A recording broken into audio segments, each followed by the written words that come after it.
كنت قاعدة مع مجموعة من الناس وبعدين بنتكلم عن حد تاني زعل لمجرد إنه موقف كده زعله.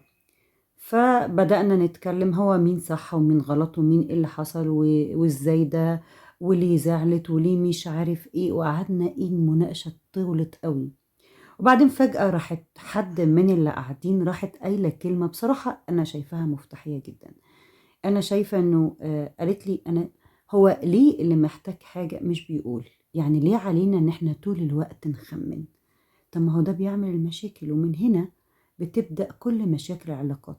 الناس بتتخيل حاجة وإنت بتبقى متخيل حاجة، وبالتالي التخيلات مش بتواكب بعض أو مش بتطبق على بعض، ومن هنا بتحصل المشاكل.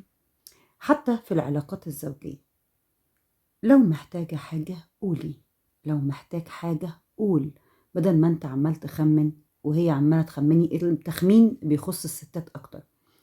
بدل ما انت عمالة تخمني، هو هيفهم لوحده، هو هيستنتج لوحده.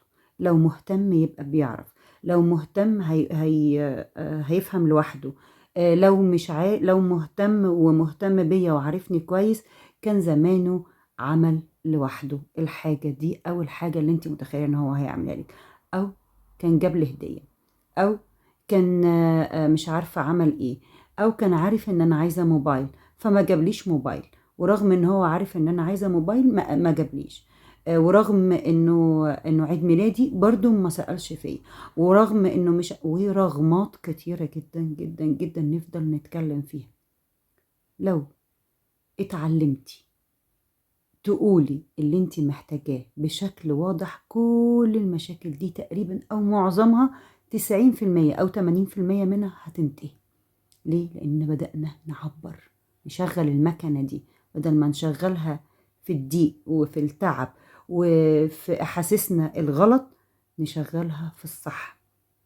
نقول احتياجاتنا، نتعلم. لو مش عارف يا إما هتقرأ، يا إما هتدور على مساعدة، يا إما هتدور إزاي تتعمل. لازم تلاقي طريقة.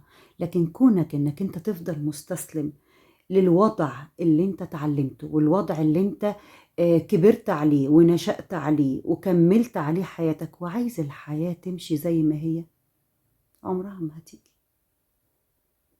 سلام.